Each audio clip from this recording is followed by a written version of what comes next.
Don't spend a fortune on Tacoma block and spacer lifts. But first, there's something pressing that I have to take care of on my Toyota Tacoma.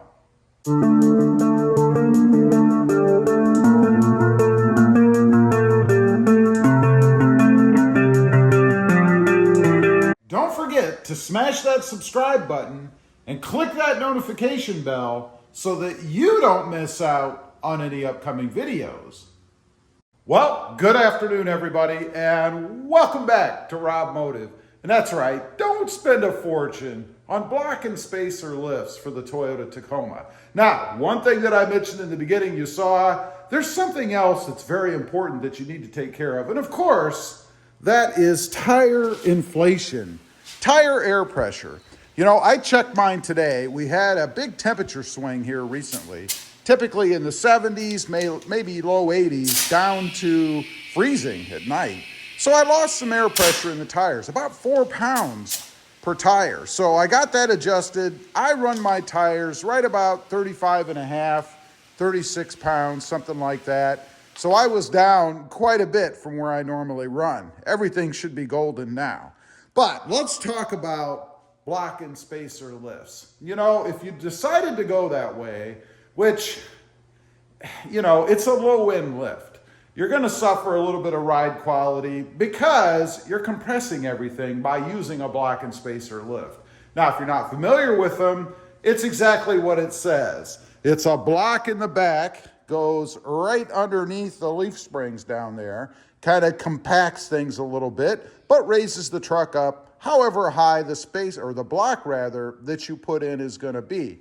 Typically 2 inches on a Toyota Tacoma. That seems to be the going height.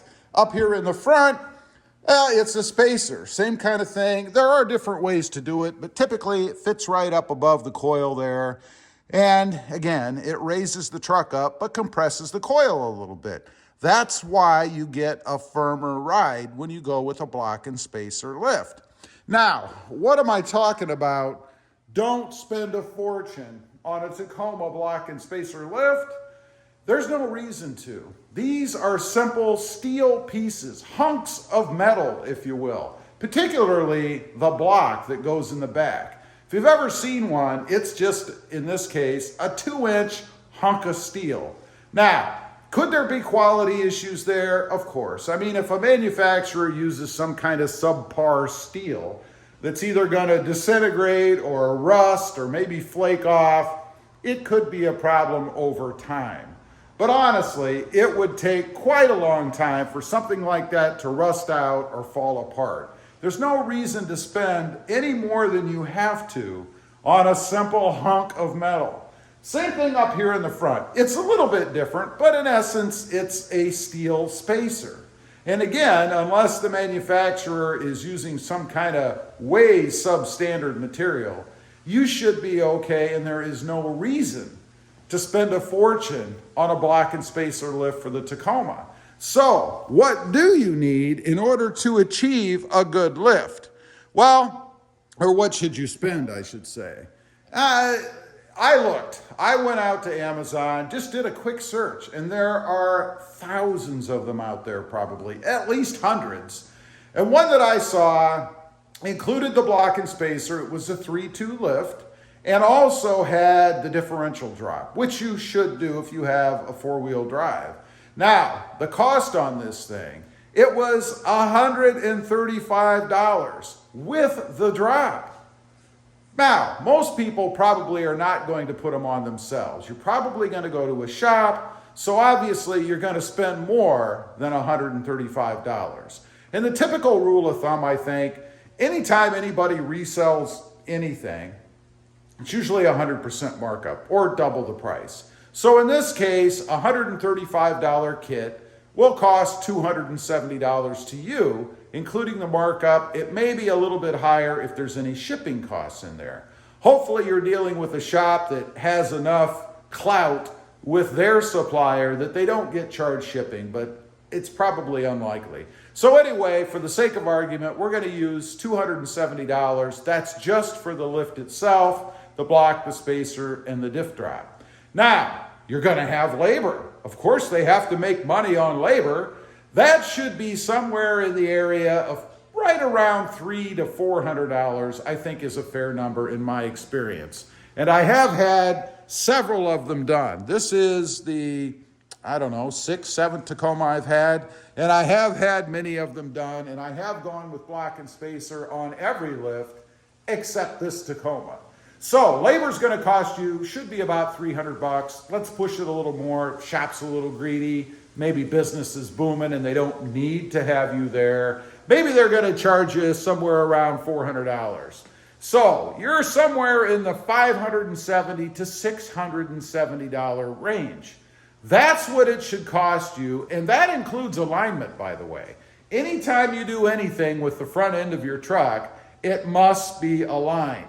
Alignment is usually somewhere right around $60, maybe 70, something like that. So you're still, that's kind of included in the labor cost, but you're still somewhere in the $570 to $670 range. That's it. That's all it should cost. If you're going to a shop that's charging you more than that, say $1,000, maybe even $2,000, run. They are taking advantage of you. There's no way it should cost that kind of money. And of course, I do realize it's going to vary depending on what part of the country you're in. So let's add another couple hundred for kicks, so $870 max. And that, in my opinion, is pretty high to have your truck lifted. Now, I mentioned on mine, I don't have a block and spacer on this. There are many other alternatives. In my case, what I did, I went with just a Bilstein shock in the front, didn't change the coils, didn't change the rear, but this is an adjustable shock in the front, gave me about 1.87 inches of lift, something like that, and I was looking to level out the truck. Now, I did it that way because I have some weight on the back. Of course, the sport bar you can see there weighs about 100 pounds, something like that. There's a bed mat back there. That weighs a little bit as well. So for me, leaving the rear end alone and raising the front about 1.8 inches, I know that's getting pretty specific on a lift, right? But about 1.88 inches gave me the level, or at least as close to it as I could get. And to the naked eye, it looks pretty darn close to me. I can't really tell a difference. So that's what I would recommend. I get questions on the channel. People ask me what I would recommend for a lift. Unless you want to go really high, this is what I've done. I also have a -12 offset on the wheels. I don't have any rubbing with this lift, nor do I because of that offset. And I'm running a 265/75 R16. That is pretty much as big as you can go without having a lift, or rather a higher lift, and the offset that I have with this current setup. I wouldn't go any higher than that, or I wouldn't go any bigger than that, I should say, on the tires.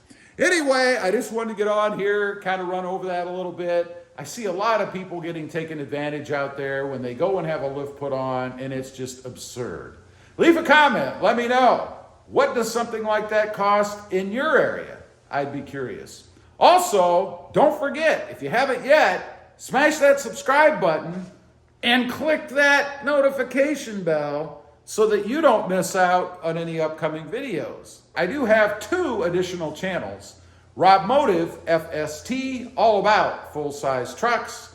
Currently my 2022 Ram 1500.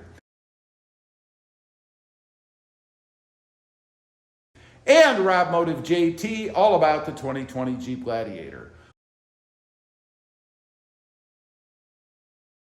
Thanks for watching. Stay safe out there. Bye.